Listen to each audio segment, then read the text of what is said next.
मित्रों नमस्कार, स्वागत है हमारे YouTube चैनल पर।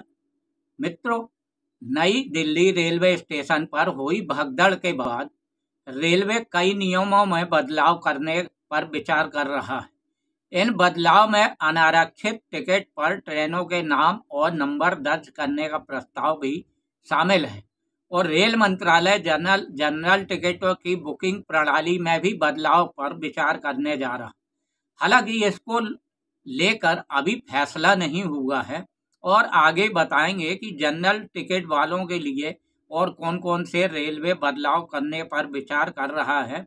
अभी इस पर फैसला होना बाकी है, फिर भी आपकी जानकारी के लिए बता दें कि जनरल टिकट के लिए पर्व त्योहार और अन्य अवसरों पर रेलवे द्वारा रेलवे स्टेशनों को अनावश्यक भीड़ से बचाने के लिए कई तरह के उपाय पर विचार किया जा रहा।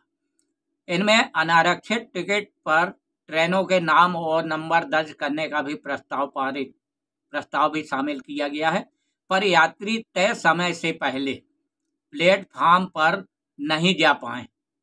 इससे अंतिम समय में प्लेटफार्म बदलने की गुंजाइश भी कम होगी। रेल मंत्री अश्विनी वैष्णव ने बताया कि नई दिल्ली रेलवे स्टेशन पर शनिवार को मची भगदड़ के बाद रेल मंत्रालय जनरल टिकट की बुकिंग प्रणाली में भी बदलाव पर विचार करने जा रहा है और अभी फैसला नहीं हुआ है।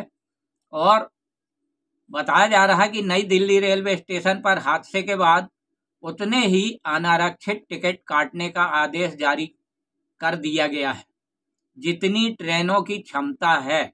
किसी खास दिन में भीड़ बढ़ने की आशंका होने पर प्लेटफार्म टिकट की संख्या भी सीमित करने के लिए कहा गया है।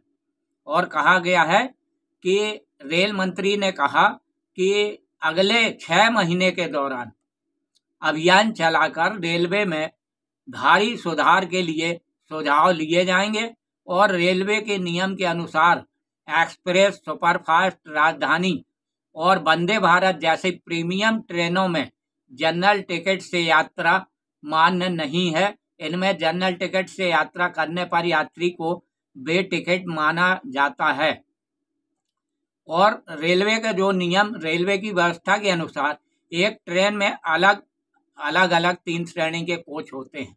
पैसेंजर ट्रेनों में वातानुकूलित, स्लीपर और सामान्य कोच होते हैं। सामान्य कोच को अनारक्षित रखा जाता है जिसमें जनरल टिकट लेकर यात्रा की जाती है।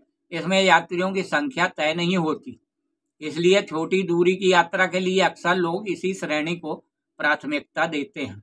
और जनरल टिकट भी 2 तरह के होते हैं। 200 किलोमीटर से कम दूरी के लिए बुक किया गया जनरल टिकट सिर्फ 3 घंटे ही मान्य होता है। इसका मतलब है कि टिकट बुकिंग के 3 घंटे के भीतर आपको अपनी यात्रा शुरू करना होगा और इसके बाद अगर किसी ट्रेन में बैठते हैं तो यात्रा अवैध मानी जाती है। ऐसी स्थिति में यात्रियों पर जुर्माना भी लगाया जा सकता है।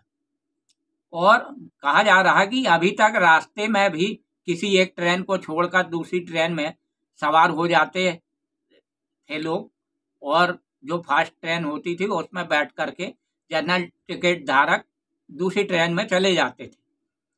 जनरल टिकट में ट्रेनों के नाम और नंबर दर्ज रहने पर ऐसा नहीं किया जा सकता। आप किसी दूसरी ट्रेन में नहीं बैठ सकते। यात्री के साथ उसी ट्रेन से सफर पूरा करने की मजबूरी होगी और 200 किलोमीटर से अधिक की यात्रा की स्थिति में जनरल टिकट 3 दिन पहले भी कटाया जा सकता है। तो मित्रों, हमारे चैनल को लाइक और सब्सक्राइब जरूर कर दें ताकि आने वाली हमारी सभी वीडियो आप तक तुरंत पहुंच सके। धन्यवाद।